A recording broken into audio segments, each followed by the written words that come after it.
Dumating na nga yung aking parcel. Thank you. In-order ko nga to galing ng Harvey Norman.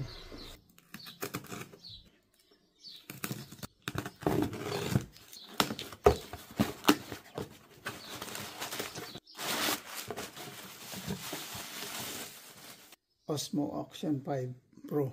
Saan ka pa?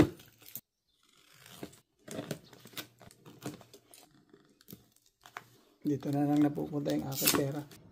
Wala. Ay, yun. Wala. So, siyempre yung battery. Yung kung saan. Yung magnetic na to, mayroon pa ng lock dito. Ayan. So, yan nga. USB-C. Manual na hindi binabasa. At ito na nga. Yung battery nito, umaabot siya ng 4 na oras na recording. 1950 milliamperes. Tutulak mo lang to. Tapos, pagbalik ganyan. Water resistant na to. Tapos, ayun. Meron siyang screen sa harap. Meron siyang screen sa likod. Ito yung power on. Quick record. Pinindot natin to. Siyempre, English pipiliin natin. Lakas, mabilis. Tapos, 2025. Alam na natin yan. Linaw ng ng camera. Meron pang night mode. Confirm na natin yan. Confirm natin lahat yan para mawala yan. Grabe ang linaw. Mga utoy Kinagusto ko dito. Yung ganyang kalinaw, tignan nyo. Yung kanyang low light. Napakalinaw nung dating. Ganyang kalinaw yan Siset natin to sa resolution. Yung video niya. Hanapin natin yung resolution na pinakamataas yan ng 4K. Pero yung GoPro nasa 5.3K yung kanyang yung video. Tapos ito 120 frame per seconds. Ito lang natin sa 60. Okay.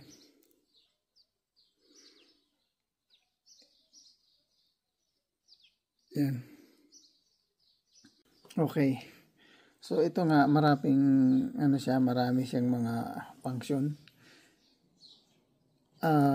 Pwede mo pala siyang baguhin yung katulad niyan. Yung Rocky, yung RS na yan, ibig sabihin yung magalaw siya, yung mabato, pwede mo siyang baguhin dyan. Kung nakikita nyo itong, Rocky Steady, ibig sabihin, kahit ma-shake siyang ganyan, tinan nyo, hindi gumagalaw yung kasi kanina, in-off ko siya, ganyan siya. So ngayon, itong Rocky Steady, Plus, so mas smooth yun.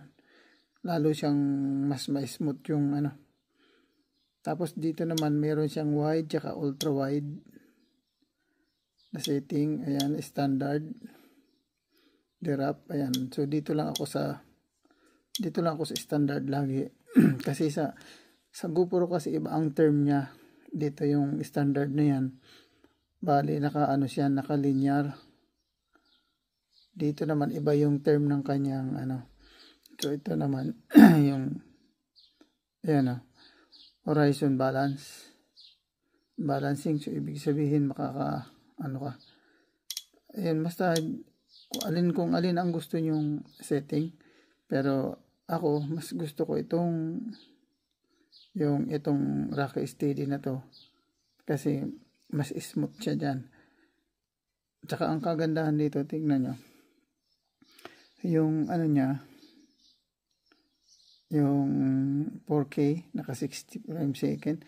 Tsaka kahit dun sa 4K, pwede siyang iset ng 120 yung kanyang resolution ay yung frame per seconds.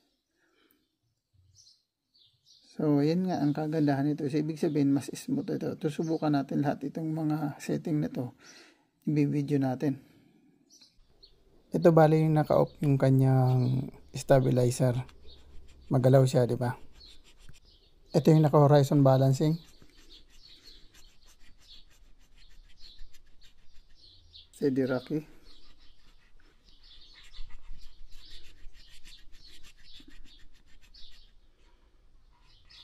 So, yan. So, ito ang pinakamas maganda. Itong horizon balancing. Tsaka itong ano na to. Yung Rocky Steady Plus. Ako prepare ko kasi dito. Ito kasi flat lang tong ano dito. Ayoko mag-wide tsaka ultra wide. Depende na lang dun sa location kung anong gusto mong kuhanan. So ito nga mas maganda para sa akin kasi para pang flat lang siya. Pero kung gusto mong ultra wide, pag gusto mong parang nakapanorama yung kuha, ito yung gamitin mo.